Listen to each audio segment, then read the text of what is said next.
So Karen, tell me a little bit about Yes, Martha.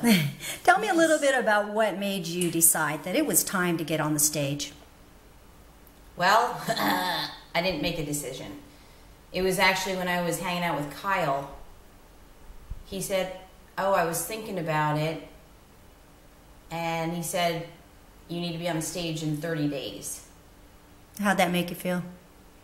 I was like, I actually said, "Oh, well, if you think I'm ready to do that." He goes, "No, not even if you're not ready." And in that split second, I said, "Oh my God, you're right." God. I said, "Okay, done. I will do that." And the most important thing is I didn't stop myself. I actually was like, because I already know I coach people around failure. That's my thing. I always felt like a failure from pretty much inception, in utero. I came out hating myself and not understanding why I was even here. I had so many self-esteem issues. I had so much self-hatred my entire life. And so I know failure. I know what fear is. I know how the brain computes it, and I know how to override it, and I know how to get around it. And in the moment he said, "Just do it," I was thinking, you're right. I'm going to get up there and fail. I don't care, right? Because all I want to do is live in my own heart and do what makes me happy. Because either way we die. So why not just go for it at every moment? Now, easier said than done.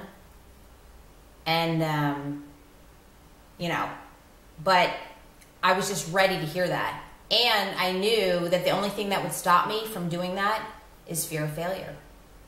Wow. Yeah. With, like, what if nobody shows up? What if I have no one to speak to? What if, I look like an idiot? No, it doesn't even matter because I felt like an idiot my whole life. So what's the difference? And it's all subjective. If I think failure is subjective, there's no such thing as a human being ever being a failure. It's impossible. It's absolutely impossible because failure is subjective. Now, you can fail a test. You can fail a math test or an English test by, getting below the score. I don't even know what the scores are anymore, but you can fail in the realm of objective performance, but you can never, ever, ever fail as a human being. It's an illusion. The brain actually thinks it's real because the brain attaches failure and associates it with real objects and our feelings, and the brain doesn't know how to separate it and how to keep our feelings separate from objective reality. It doesn't know how to do that unless we help it. And so people actually think, I'm a failure is real. I thought for my entire life I was a loser. I thought that was real based on I was different. I was Asian. I grew up in New Jersey and I was discriminated against. I was made fun of. I was bullied. And therefore I thought I was a loser. And I was different and I didn't belong. And no, that was all a lie. And it was something that is so subjective. And yes, people are entitled to their opinions, but it doesn't define who I am. So I took it on. I just said, okay, I'll do it. And then I was like, okay. So that was even before I went and did Kyle's 1 week retreat. And then I broke down massively. I mean, I went to the darkest places. I had to do massive, insightful work around forgiving my father, for so many things. It doesn't even matter at this point, but I had to forgive myself. I saw how I was trying to rescue my father and rescue other people because I love my father, yet I see he's so brilliant in so many ways, but he's not really, raising his levels of consciousness and doing bigger things when he's had so much potential.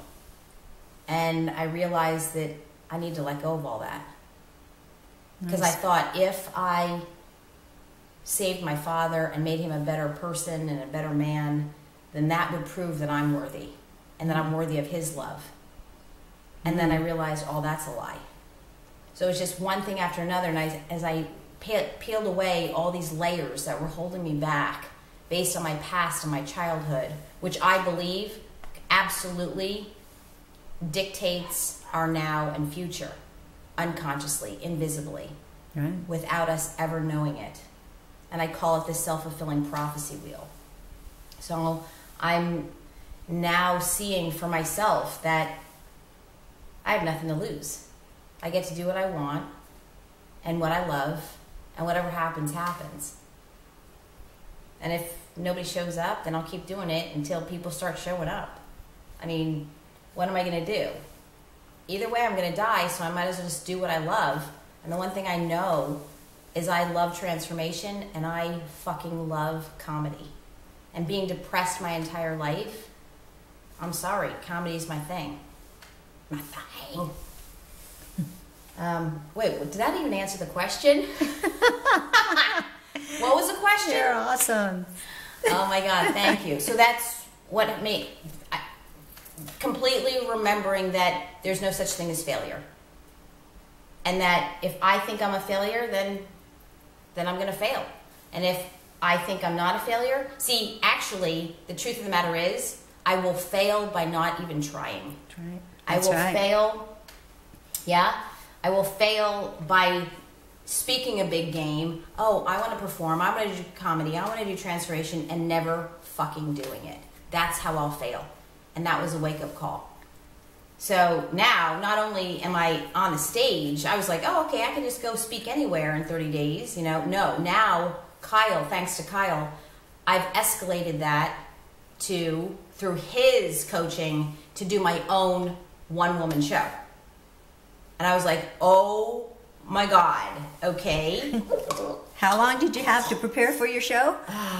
I know, right? He said book it in 2 months. 2 months. So as a matter of fact, oh my God, I'm going to talk about that next. So stay tuned.